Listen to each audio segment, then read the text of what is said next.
আসসালামু আলাইকুম all my dear student. দেখো এখানে কি দেওয়া আছে, x + 1/x = 3 হলে x² + 1/x² মান কত। আর তাহলে এখানে আমরা যখন দেখো এরকম অঙ্ক করব, এখানে কি আছে a স্কয়ার আছে, পাওয়ার আছে কত 2 আছে, মানে একটা অঙ্কে পাওয়ার 2 আছে। যখন এরকম অঙ্কটা থাকবে আমাদের যে x + 1/x মানে মানটা দেওয়া আছে প্লাসের, আমাদের অঙ্কটা হলো কি প্লাসের, তখন আমরা অঙ্কটা করব কি একদম ইজি হবে। যে মানটা দেওয়া আছে আমাদের এখানে মান যা দেওয়া থাকে সেটা আগে লিখবো, অর্থাৎ 3 লেখার পর এরপর পাওয়ার কত আছে 2, যখন প্লাস থাকবে তখন শুধু মাইনাস দিয়ে 2 দিয়ে দেব। ঠিক আছে, এটা আরেকবার দেখো আমাদের এখানে কি দেওয়া আছে x + 1/x = 3 হলে x² + 1/x² মান কত। তখন আমরা শুধু জাস্ট এই যে মানটা দেওয়া আছে যেটা সেটা লিখবো, লিখে তারপরে এই পাওয়ারটা বসায় দেব। আর এখানে যেহেতু প্লাস আছে আমরা এখানে শুধু জাস্ট মাইনাস দেব, মাইনাস এই পাওয়ারটা বাদ দিয়ে দেব। তাহলে কত হয় এখানে আমাদের 3 3 কে 9, 9 থেকে 2 গেলে 7, অর্থাৎ 3 থেকে 3 কেসে করে 9 হয়, 9 থেকে 2 গেলে 7। দেখো আমাদের এই রুলসটা মূলত হলো এরকম যে n² - n, অর্থাৎ পাওয়ার মান যা সরি n² - 2, এটা হলো n² - 2, আমাদের পাওয়ার যত থাকবে মান যত থাকবে, অর্থাৎ n এর মান যত আছে মানটা যত আছে তত বসায় দিছি, তারপরে স্কয়ার, তারপরে শুধু পাওয়ারটা বাদ যাবে না। তাহলে দেখো এরপর আমাদের 3 নাম্বার অঙ্কটা দেখো কি আছে যে x + 1/x =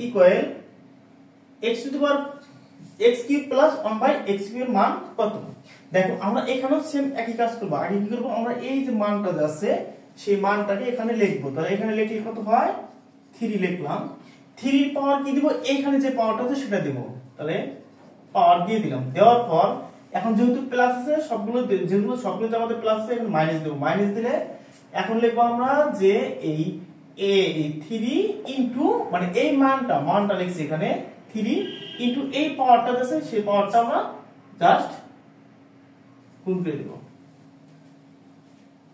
দেখো তাহলে কি হয়, আমাদের এখানে 3 কে কিপ করলে কত হয় 27, 3 কে কিপ করলে কত হয় 27, আর 27 থেকে 3 3 কে 9 বাদ দিলে সমস্যা কত হয় 9 বাদ গেলে থাকে 18। তাহলে দেখো আমাদের এই যে এই এক নাম্বারটার ক্ষেত্রে আমাদের কত পাইলাম, দেখো এক নাম্বারটায় অর্থাৎ আমাদের এই একে অ্যানসার হলো কত 7, তারপরে 2 এর অ্যানসার কত হলো 18। আমার বিশ্বাস তোমরা কিন্তু বুঝতে পারছো। দেখো এই দুইটা আরেকবার দেখো, আমরা শুধু কি লিখবো এখানে যে এই যে মানটা দেওয়া আছে সেই মানটা লিখবো। আগে মানটা লিখলাম 3, এর পাওয়ার কত আছে 3 আছে, 3 দেব, তারপরে মাইনাস দেওয়ার পর আমরা যে মানটা আছে সেই মানটা লিখবো। এখানে মানটা কত হচ্ছে 3 ইনটু আর এর পাওয়ার কত আছে ততটা গুণ করে দেব। তাহলে আমাদের এখানে 3 কে কিপ করলে কত হয় 27, মাইনাস 3 3 কে 9 সমান কত হয় 27 থেকে 9 গেলে 18। তো এবার তোমার বিশ্বাস তোমরা সুন্দরভাবে বুঝতে পারছো। দেখো এবার যদি আমরা তাহলে আমাদের কিন্তু 1 নাম্বার এবং 2 নাম্বার অঙ্ক হয়ে গেছে, ডান, আমাদের কোনো সমস্যা নাই। এবার যদি আমরা এই 3 নাম্বার অঙ্কটা দেখি, দেখো কি বলছে x + 1/x = 3 হলে x⁴ + 1/x⁴ এর মান কত। দেখো আমরা যদি এরকম অঙ্কগুলো করব তাহলে এই অঙ্কটা কিভাবে করব, দেখো যে এই যে আমাদের এখানে পাওয়ার কত আছে, পাওয়ার কিন্তু 4 আছে, অর্থাৎ 4 কার ডবল আছে, এই যে x² এর ডবল কিন্তু 4 হয়। তাহলে আমরা যদি সেম একটা কাজ করি যে প্রথম আমরা কি করব, এই দেখো 3, আমাদের সূত্র কি ছিল যে যদি পাওয়ার স্কয়ার হয় তাহলে আমরা শুধু 3 লিখব, 3 তারপর স্কয়ার মাইনাস কি 2, যেহেতু এটা দুইবার আছে পাওয়ার 4 আছে এই কারণে আমরা এখানে আবার ব্র্যাকেট দিয়ে আরেকবার হোল স্কয়ার মাইনাস 2 দিয়ে দেব। বুঝতে পারছো? আমার মনে হয় যে আমরা কি করব, দেখো প্রথম এখানে পাওয়ার 4 আছে, 4 এর কারণে যেহেতু আমরা 4টাকে এইভাবে লিখতে পারি, মূলত অঙ্কটা কিন্তু এরকম যে x⁴ + 1/x⁴, এটা কিন্তু আসলে এরকম x² + 1/x², তারপরে স্কয়ার, এই কারণে কিন্তু আমাদের এখানে দুইবার হচ্ছে। দেখো আমরা যদি এই অঙ্কটা করি তাহলে কি লেখা যায় x + 1/x এখানে স্কয়ার মাইনাস 2। দেখো এইখানে কিন্তু আরেকটা সূত্র আমাদের বসে যে এই মানটা যে আছে আমাদের কি এই x প্লাস এই হিসাবে আমাদের 7 হয়, কিন্তু এখানে 7টা যে হয় সেই 7টা কিন্তু আমরা এখানে মূলত করছি। তাহলে কত হয় 9 - 2, তাহলে 7 হয়, 7 কে স্কয়ার করলে আবার স্কয়ার মাইনাস 2, তাহলে 7 7 49, 49 থেকে আমাদের 2 গেলে 47 হয়। কিন্তু আমার বিশ্বাস তোমরা বুঝতে পারছো যে আমাদের সেম এই যে এখানে তাহলে কি হয় যে এই যে এখানে আমাদের 2x 1/x হয়, যে এটা তো কাটাই যায় বুঝই।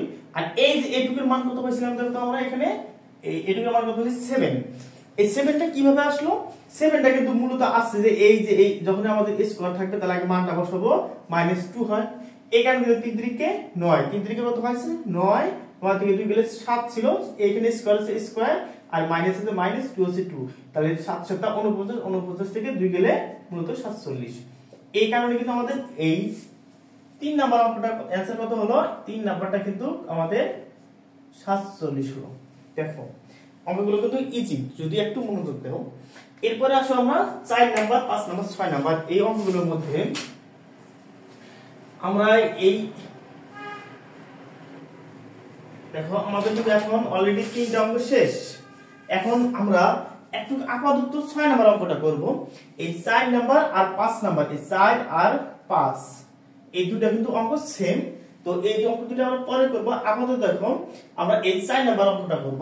4 নাম্বার অঙ্কটা আছে কি যে এই x to the power 6 plus 1/x to the power 6 এটা আছে।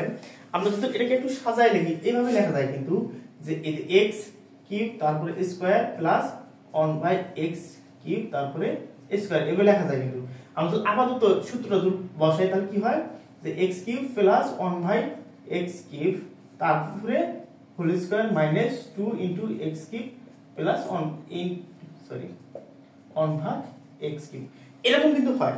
আমরা যখন অঙ্কগুলো করব এত কিন্তু বিস্তারিত করতে যাব না, আমরা কিন্তু শর্টকাটে করে ফেলবো।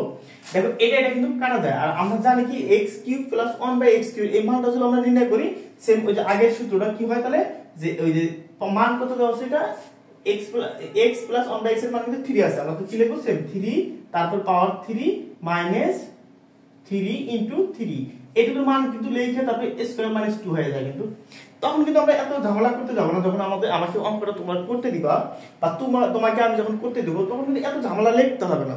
আমরা কি করব একটু শর্টকাটে করব। দেখো এটা কি 27 হয়, 27 মাইনাস 9 স্কয়ার মাইনাস 2 এখানে কত হয় 18 স্কয়ার মাইনাস 2। আমরা কিন্তু দেখো এই যে এটা ক্যালকুলেট করলে কিন্তু শর্টকাটে যদি আমরা করি হিসাব করি তাতে কিন্তু পাবো যে এই যে এখানে যে 3 কে কি করলে 27 হয়, 27 থেকে 3 থেকে 9, তো 27 থেকে 9 গেলে 18 থেকে 18 কে স্কয়ার করলে যা হবে তাই, তার থেকে আমরা 2 বাদ দিয়ে দেব, অর্থাৎ 18 স্কয়ার করলে কত হয় 324 হয় মাইনাস 2। তাহলে দেখো এখানে কত হয় 322 মূলত। দেখো তাহলে আমাদের এই যে এই কয় নাম্বার অঙ্ক 4 নাম্বারে কিন্তু 300 এর आंसर কত হলো 322। আশা করছি তোমরা ভালো করে বুঝতে পারছো। না বুঝলে